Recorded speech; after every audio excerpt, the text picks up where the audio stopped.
우리 한번 따라해 보겠습니다. 다시 성령으로 충만하여. 네, 이 성령의 충만, 예수 믿는 사람에게 있어서 제일 중요한 게 뭐냐? 성령의 충만입니다. 이 성령의 충만이라는 것, 이것은 하나님께서 나를 완전히 다스리시는 것, 하나님께서 나를 붙잡고 계시는 것, 하나님과 깊은 관계를 맺는 것, 이것을 성령의 충만이라고 할 수 있죠. 이 성령의 충만이 왜 중요한가 하면 한 30년쯤 전에 나온 책이 있어요. 그게 제목 시리즈가 무명의 그리스도인이라는 그 시리즈 책인데, 저자가 그 책을 지은 사람이 진짜 무명의 그리스도인이라고 돼 있어요. 이름이 없어요. 근데 그 책을 얼마나 대단했는가 하면 30년 전에 나왔는데 한 3년인가요? 계속 베스트셀러였어요. 요 근래 보니까요, 그 책을 예쁘게 이렇게 표지도 만들고 보기 좋게 만들어서 다시 나오고 있더라고요. 그 무명의 그리스도인이 쓴 책 첫 번째가 뭐냐 하면 무릎으로 사는 그리스도인이라는 겁니다. 첫 번째 쓴 책이 무릎으로 사는 그리스도인. 이 저자가 이 책의 시작을 그렇게 써놨어요. 뭐라고 써놨냐면, 이 무릎으로 사는 그리스도인을 읽다가 모두가 기도했으면 좋겠다고, 이 책을 다 안 읽어도 된다고, 기도하는 게 목적이라고. 그리고 나서 이분이 두 번째 책을 썼습니다. 그 책 제목이 뭐냐 하면 능력 충만한 그리스도인입니다. 능력 충만한 그리스도인. 근데 이 능력 충만한 그리스도인에서 이 무명의 그리스도인이라는 이 저자가 뭘 말했느냐? 성령님이 내 안에 내주하시지 않으면 그 사람은 그리스도인이 아닙니다. 아주 강하게 얘기했어요. 성령님이 그 사람 마음속에 없으면 절대로 그 사람은 그리스도인이 아닙니다. 그리고 성령이 나를 전적으로 다스리는 성령의 충만함이 있으면 진짜 풍성한 삶을 살 수 있습니다. 이렇게 적어놨어요. 참 멋진 표현이죠. 왜 그런가 하면 성령님께서 나를 완전히 충만하게 하면 우리는 지금과 다른, 훨씬 다른 엄청난 일들이 우리에게 나타나기 때문에 성령 충만은 진짜 필요한 일이에요. 오늘 본문에 이 성령 충만이 계속돼서 반복되어져야 되는 것을 잘 좀 보여줍니다. 어떤 사건인가 하면 초대교회에 오순절에 마가의 다락방에 성령님이 임재하셨었죠. 그죠? 성령님이 임재하셔서 그들이, 제자들이 120명 정도 되는 사람이 성령 세례를 받고 엄청 충만해졌습니다. 그랬더니 그 주변에 있던 사람들이 방언하는 소리를 듣고, 그때 방언이 뭐였냐면 요즘 같은 방언이 아니라 다른 나라 사람의 언어였어요. 언어로 막 방언을 하는데 그건 뭐 잘 모르니까, 다른 나라 사람 말 들으면 뭐 그게 무슨 언어인지 잘 모르고 저들이 술 취했다고 그런 거예요. 그때에 베드로가 그 사람들에게 하나님의 말씀을 담대히 전했고 3,000명이 회개를 했습니다. 엄청 큰 일이 일어났어요. 그리고 나서 베드로와 요한이 성전에 가서 기도하러 가다가 태어날 때부터 걷지 못해서 예루살렘에 있는 모든 사람들이 그 사람을 알았어요. 왜냐하면 그 성전 미문의 앞에서 항상 구걸했으니까 성전에 들어갈 때마다 저 사람은 태어날 때부터 못 걷는 사람이야 알고 있었는데, 그 사람이 성전 안에 들어와서 막 뛰면서 찬양한 거예요. 그거 어떻게 된 거냐? 베드로와 요한이 일으킨 거죠. 예수 그리스도의 이름으로 일으킨 다음에 모든 예루살렘 사람들이 크게 놀랐다라고 되어 있습니다. 그 다음에 오늘 본문이 일어나요. 그 많은 사람들이, 예루살렘 성의 사람들이, 와, 그거 들었어? 지금 엄청난 일이 일어났어. 그거 들었어? 막 소동이 막 일어나는 상황이었어요. 그래서 예수님을 십자가에 못 박았던 종교 지도자들이 베드로와 요한을 부릅니다. 그리고 나서는 그 사도행전 4장 18절에서 그들을 붙잡고 이렇게 강하게 명령을 내립니다. 뭐라 그러느냐? 그들을 불러 경고하여 도무지 예수의 이름으로 말하지도 말고 가르치지도 말라 하니. 종교 지도자들이 뭐라 그랬냐면 절대로 예수의 이름으로 말하지도 말고 가르치지도 말라. 이게 되게 좀 이상하죠? 교회를 핍박한다든지, 아니면 사도들을 죽이겠다고 한다든지, 아니면 그 모든 다른 일들을 통해서 이들을 핍박한 게 아니라 예수의 이름을 말하지 말라 그래요. 이게 조금, 이 명령이 좀 이상하죠? 그 예수님은 십자가에서 죽였잖아요. 근데 지금은 뭐라 그래요? 예수님의 이름을 말하지 말라. 감옥에 가두지도 않고 말하지 말라 그래요.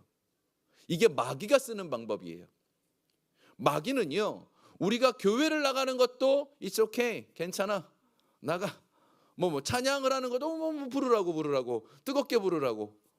그런데 예수의 이름으로는 말하지 말라고. 이게 무슨 소리인가 하면요, 내 안에 성령님이 충만하면 그 성령님께서 예수님을 자꾸 말하고 싶어지게 만들어요. 다시 말해서 성령 충만하지 말란 뜻이에요. 하고 싶은 대로 다 하는데 성령만 충만하지 마. 성령님이 널 다스리지 않게 해. 이게 마귀가 쓰는 전략이라는 거죠. 왜냐하면 예수님이 그런 명령을 내리셨어요. 오직 성령이 너희에게 임하시면 너희가 뭐를 받아요? 권능을 받지요. 예루살렘과 사마리아와 땅끝까지 이르러서 뭘 한다고 되어 있습니까? 내 증인이 되리라. 제가 일부러 자막을 안 만들어 봤어요. 진심이에요. 진심을 안 만들어 봤어요. 우리 성도님들이 얼마나 잘하나. 너무 잘하십니다. 이 성령이 우리에게 임하시면 능력이 임해요. 그러면 어떻게 돼요? 증인이 되는 거예요. 증인은 무슨 사람이죠? 말하는 사람이에요. 말하는 사람이 증인이에요. 법정에 가가지고 증인이 아무 말 안 하고 있으면 그건 증인이 아니죠. 증인은 말하는 거예요. 성령이 임하시면 막 성령님께서 우리에게 하여금 뜨거움을 가지고 예수님을 전하고 싶게 만들어요. 예수님을 처음 만났던 빌립이라는 그 사도가 예수님을 만나고 너무 좋았어요. 그래가지고 자기가 진짜 좋아하는 친구에게 달려갑니다. 나다나엘이라는 친구에게 가서, 나다나엘, 내가 진짜 메시아를 만났다고. 그 누구냐고. 그 나사렛 예수라고 그런다고 그랬더니 나다나엘이 그 빌립 보고 비꼬았어요. 야, 나사렛에서 어떻게 메시아가 나와? 메시아는 베들레헴에서 태어나게 돼 있는데. 그 나다나엘에서 여기 막 나다나엘이 이렇게 비웃었어요. 그때 빌립이 뭐라 그랬냐면 막 답답해 갖고 와보라고. 이 성령님께서 충만해지면 어떻게 해요? 막 전하고 싶은 거예요. 사마리아 여인도 마찬가지죠. 예수님을 만났습니다. 만나고 난 다음에 제일 먼저 뭘 했죠? 마을 사람들에게 뛰어갔어요. 자기를 조롱하고요, 비웃고요, 손가락질하던 그 사람들에게 달려가요. 왜요? 너무 예수님의 그 뜨거움이 있으면 전하고 싶어져요. 이게 증인이에요. 이게 증인된 삶이에요. 근데 그것을 마귀는 못하게 한다는 것은 그게 뭐죠? 우리가 이 뜨거움을 갖지 말라는 뜻이에요. 그래서 이거 반대로 생각한다면 우리가 성령에 충만하는 게 우리에게 제일 중요한 거예요. 그래서 우리 설교 제목이 뭐예요? 다시 성령으로 충만하여. 우리가 다시 성령으로 충만할 필요가 있는 겁니다. 자, 오늘 이 사건의 중요한 포인트가 오늘 여기에 나오죠. 우리 4장 24절 한번 보겠습니다. 4장 24절 함께 읽겠습니다. 시작. 그들이 듣고 한 마음으로 하나님께 소리를 높여 이르되 대주자여 천지와 바다와 그 가운데 만물을 지은 이시여. 이 사도들이요, 베드로와 이 요한이 가서 이제 사람들에게, 초대교인들에게 얘기했어요. 우리 그 종교 지도자들이 우리를 보고 예수님에 대해서 말하지 말라고 핍박하더라. 그 얘기를 전하자마자 초대교회 사람들이 다 같이 기도를 하기 시작했습니다. 그게 24절이 시작이에요. 24절 다시 한 번만 보여주세요. 기도를 시작했는데 여기서 뭐가 제일 중요할까요? 이 기도를 시작했어요. 뭐가 제일 중요한 포인트일까요? 한 마음으로 아니에요. 하나님께 아니에요. 대주제여, 이 말이 중요해요. 여러분, 대주제라는 말 들어보셨나요? 못 들어보셨죠? 하나님께 기도할 때 어떻게 해요? 주님이라든지 하나님이라든지 아버지라든지 이렇게 불러야 되는데 뭐라고 불러요? 대주제여라고 불러요. 이런 기도는 여기밖에 없는 것 같아요. 이 대주제여라는 게 무슨 뜻인가 하면요, 사람도 재산도 그 모든 것의 주인 되시는 분이란 뜻이에요. 한 번 더 말씀드려요. 사람도 재산도 이 세상 모든 것의 주인이 누구예요? 하나님이란 뜻이에요. 왜 이것을 표현했는가 하면요, 이 종교 지도자들이요, 그 불러가지고 뭐라 그러냐면 니들 말하지 마, 그러면 말하지 않는 힘이 자기들에게 있을 거라고 생각했어요. 나는 니들을 감옥에도 가둘 수도 있고, 나는 니들을 붙잡아둘 수도 있고, 나는 니들을 죽일 수도 있어. 이게 종교 지도자 마귀들, 그 당시 마귀들이 가지고 있었던 생각이죠. 그런데 초대교인들은 뭐라고 얘기했습니까? 그들이 주인이 아니라는 거예요. 누가 주인이에요? 하나님. 하나님이 주인이에요. 근데 이 대주제라는 것, 사람도 재산도 내 모든 것, 이 모든 것의 주인이라는 이 말에 아주 중요한 믿음이 담겨 있습니다. 모든 것의 주인이라면 주인은 그 소유를 책임지는 거예요. 제가 자동차가 있거든요. 제 이름에 차가 있어요. 근데 그 차가, 이 차가 만약에 제가 가만히 있는데 어디 가서 부딪혔어요. 뭐 이렇게 브레이크가 잘못돼서 막 삑삑삑삑삑 하더니 다른 차를 받았어요. 나는 운전을 안 했는데 그냥 그걸 어떻게 하다가 그렇게 뭐 미끄러져서 받았어요. 예를 들자면 그런 거예요. 뭐 심각하게 보지 마시고요. 예를 들자면 그렇게 됐다고 쳐요. 그러면은 상대방이 아이고야 이 차가 잘못이네요 그래요? 그 차의 주인인 저보고 물어내라고 그러죠. 모든 소유에는 주인이 책임지는 거예요. 하나님께서 나도 주인, 내 모든 것의 주인 되신다라면 내 인생 누가 책임지셔요? 하나님 책임지신다라는 거예요. 그래서 지금 이 대주제여라는 말 속에는요, 나의 모든 것, 우리 교회의 모든 것, 내 삶의 모든 것을 하나님 책임지신다라는 뜻이에요. 하나님은요, 문제보다 크시거든요. 지금 이 고백을 하는 거예요. 그러면서 오늘 이 기도 제목을 보면요, 여기 지금 오늘 이제 이 기도의 내용들이 나오는 거예요. 근데 이 기도 제목을 보면 우리는 보통 기도할 때 어떻게 기도하죠? 문제를 가지고 기도를 시작합니다. 하나님 요 문제 좀 해결해 주세요. 그리고 끝날 때도 그 문제를 놓고 기도하고 마무리합니다. 이게 일반적인 기도예요. 그죠? 아니 뭐 이게 잘못됐다라는 게 아니에요. 뭐 여러분 그렇게 뭐 살짝 찔리는 표정으로 안 보셔도 돼요. 그런 게 아니고요. 지금 이 사도들과 초대교인들이 했던 기도가 뭐냐 하면 문제에 대한 얘기는 뒤에 나와요. 뒤에 나와요. 지금 뭘 고백하냐면 하나님이 주인이십니다. 창조하신 분도 하나님이시고 십자가에서 예수님이 돌아가신 것도 하나님의 섭리 안에 있었습니다라는 얘기가 27절 28절 얘기예요. 모든 것이 하나님의 섭리입니다. 이 얘기가 지금 이 초대교인들의 고백이에요. 그래서 우리가 할 일이 무엇입니까? 문제보다 크신 하나님, 모든 상황보다 크신 하나님, 나를 책임져 주시는 하나님, 그분한테 고백할 수 있도록 나아가는 것, 이것이 성령 충만의 시작이 되는 거예요. 주인이 누구예요? 나의 주인은 나죠. 옛날에 그런 노래 있었어요. 이거는요 아주 저보다 윗세대 분들만 아는 노래인데요. 제가 지금 그 리듬은 생각이 안 나요. 근데 그 가사는 생각이 나요. 내 인생은 나의 것. 내 인생은 송창식 씨가 불렀나? 하여튼 내 인생은 나의 것. 내 인생은 나의 것. 뭐 내 인생은 나의 것. 뭐 이런 노래예요. 모르시는군요. 다들 홀리하셔가지고. 그게 잘못된 거죠. 내 인생은 나의 것이 아니라 내 인생은 뭐예요? 주님의 것이에요. 주님의 것. 이것이 성령 충만의 시작인 거예요. 그래서 주인이 나를 밥 먹으라 하면 밥 먹는 거고, 앉으라면 앉는 거고, 가라 그러면 가는 거고, 전하라면 전하는 것, 이게 성령 충만의 모습인 거예요. 근데 여러분은 오늘 저희들은 어떻게 해요? 내가 하고 싶으면 하고 있다 살아왔죠. 내가 뭐 오늘 말하고 싶으면 말했고, 먹고 싶으면 먹고 싶었고, 이게 지금 성령 충만하냐 아니냐의 차이가 여기 나온다라는 거죠. 이 부분을 이제 좀 뒤에서 살펴볼 거예요. 자, 우리는 이미 모두 다 성령님이 우리 안에 계십니다. 아멘. 믿으십니까?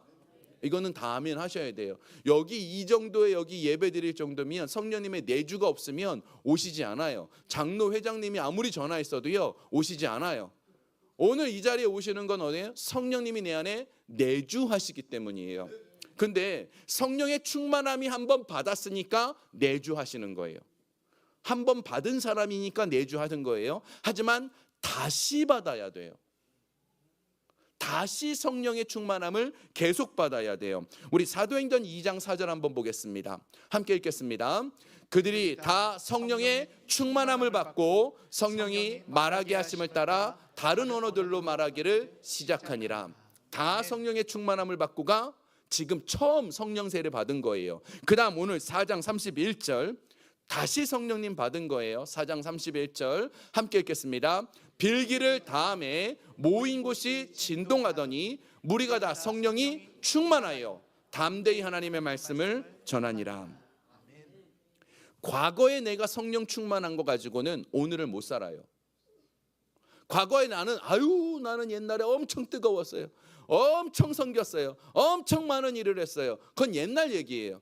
그렇게 얘기하는 분들의 특징이 뭐죠? 지금은 못하는 거예요. 아이고 옛날에는 다 했는데 지금은 못해 막. 그러니까 뭐가 어떻게 됐든 간에 그죠? 성령 충만하면요. 근데 그렇게 하면 안 돼요. 과거에도 충만했고 오늘도 충만했고 내일도 충만해야 돼요. 성령 충만함은요 계속 받는 거예요. 성령 세례는 한 번 받아요. 세례 한 번 받죠. 여러분 세례 받으셨잖아요. 세례는 한 번 받지. 야 이번에는 수영장에서 한대. 한 번 더 받을래? 그럴 수 없죠. 세례는 한 번 받아요. 성령 세례도 한 번 받아요. 하지만 성령의 충만함은 매일 받아야 됩니다. 출애굽했던 이스라엘 백성들이요 만나가 매일 내렸어요. 그죠? 만나가 매일 내렸어요. 하나님이요 만나 줄 때 한 달에 한 번 줄 수도 있잖아요. 한 달치다 그러고 줄 수도 있어요. 근데 하나님께서 그렇게 안 하시고 매일 만나를 내리게 하셨어요. 그 이유가 뭔가? 광야에서 필요한 것은 만나가 아니라 만나를 주신 하나님을 기억하는 거예요. 우리에게 필요한 건 뭐예요? 오늘 먹고 그 오늘 문제가 해결되는 그게 지금 필요한 게 아니고 내 뒤에서 나의 등 뒤에서 나를 돕고 계시는 하나님을 느끼고 사는 게 중요한 거예요. 나를 지금도 붙잡고 계시는 하나님을 느끼면 우리는 어떻게 해요? 충만해지는 거죠.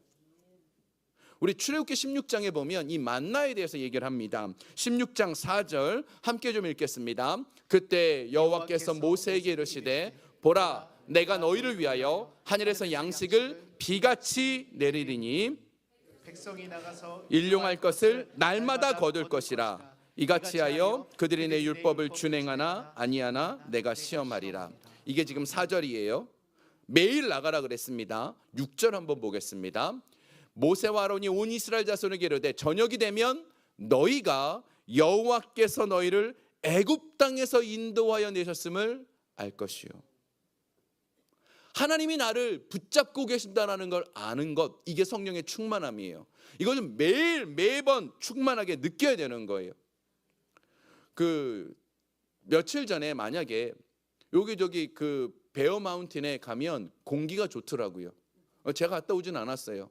근데 며칠 전에 만약에 거기 가가지고 제가 막 산에 와 이거 맑은 공기네 하고 막 엄청 막 들이마셨어요. 그런데 내가 어제 그저께 계속 들이마셨으니까 오늘은 숨을 안 쉬어야지 이럴 수 있나요? 이게 참 이런 거 참 재미가 없어요. 좀 그래도 재밌게 해보려고 노력하는 제 마음을 이해해 주세요. 어제 맑은 공기 마셨다고 오늘 숨 참는 거 아니죠. 숨은 매일 쉬어야 되죠. 성령님을 헬라어로 푸뉴마라고 부릅니다. 성경에서 성령님이라는 단어가 나오면 헬라어로 푸뉴마라고 합니다. 푸뉴마는 숨이란 뜻이에요. 숨 쉬다 할 때 숨이에요.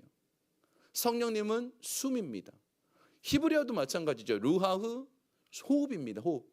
성령님은 우리에게 어떤 분이에요? 숨 쉬는 존재예요.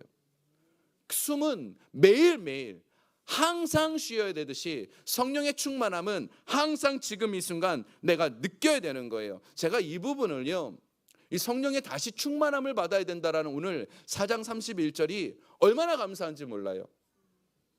왜 그러냐면요, 우리가 성령의 충만함을 다시 받아야 되는 이유가 내가 죄를 졌기 때문에, 내가 뭔가 부족하기 때문에 그래서 나는 성령 충만함을 또 받아야 돼, 이게 아니고요, 우리는 숨 쉬듯이 매일 성령님을 느껴야 된다라는 얘기예요. 성령 충만함이라는 것은 매일 숨 쉬듯이 성령님을 느껴야 되는 거예요. 그래야 우리가 살 수 있어요. 안 그러면요, 저 문을 나가서는 순간 뭘 보이죠? 문제가 뭐예요? 나를 괴롭히는 종교 지도자들의 소리가 들리고요. 또 나를 괴롭히는 말하지 말라라는 소리가 들리고요. 다른 것들이 자꾸 보여져요. 그런데 숨을 쉬듯이 자꾸 성령님을 느끼기 시작하면 내 안에 기쁨도 풍성한 삶도 은혜도 있는 거죠. 왜 기쁨이 없을까요? 왜 감사가 없을까요? 성령님의 존재가 숨 쉬듯이 느껴지지 않기 때문에 그래요. 성령이 충만하면 빌립처럼 사마리아 여인처럼 달려가는 거죠. 베드로처럼 달려가서 3,000명에게 외칠 수 있게 되는 겁니다. 말씀을 정리합니다. 오늘 31절 다시 한 번만 볼까요? 함께 좀 읽어보겠습니다. 빌기를 다음에 모인 곳이 진동하더니 무리가 다 성령이 충만하여 담대히 하나님의 말씀을 전하니라. 아멘. 자, 지금 여기에 보면요, 왜 우리가 성령의 충만함을 다시 받아야 되고 계속 받아야 되는지 여기 있어요. 여기 지금 성경을 쭉 보시면, 자, 지금 이들이 왜 기도를 시작했죠? 그 당시 제사장과 그 관리들이 말씀을 전하지 말라고 그랬다고. 근데 지금 그 얘기가 없어요. 그 말씀을 전하지 말라고 그랬는데 제사장과 그 괴롭히던 장로들의 위협이 사라졌다라는 얘기가 없어요. 그죠? 문제는 여전히 있었어요. 뭐가 바뀌었죠? 내가 바뀌었어요. 문제는 여전히 있었어요. 근데 뭐가 바뀝니까? 성령이 충만하면 내가 바뀝니다. 그리고 실제로 이 뒤에 보면 사도행전 5장에 가면 이번에는 사도들이 다시 붙잡힙니다. 그리고 매를 맞아요. 그리고 7장 가면 스데반 집사가 순교합니다. 문제는 지금 계속 있어요. 사람들은 충만한 상태고요. 8장에 가면 예루살렘 교회가 엄청난 박해가 일어나서 다 흩어져요.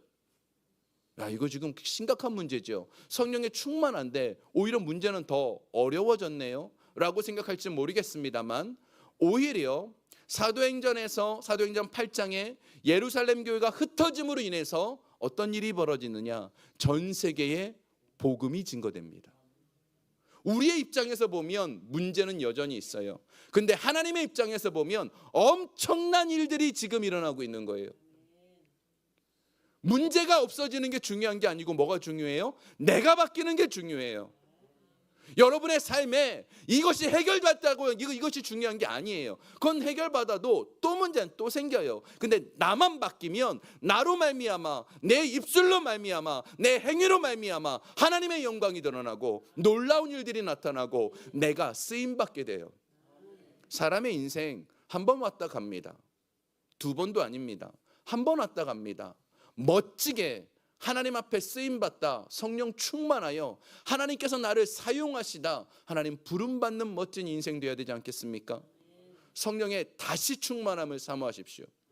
내가 매일매일 날마다 이 충만해지기를 사모하면 문제가 아닙니다. 왜요? 대주제 되시는 우리 하나님께서 나의 주인이시기 때문입니다. 우리가 성령 충만함을, 주님 내게 다시 은혜를 주십시오, 먹고 사는 문제에 매이지 않길 원합니다. 사랑과의 관계에 매이지 않길 원합니다. 오직 하나님을 위해서 살기를 원합니다. 우리 이렇게 기도하는 이 밤 되기를 원합니다.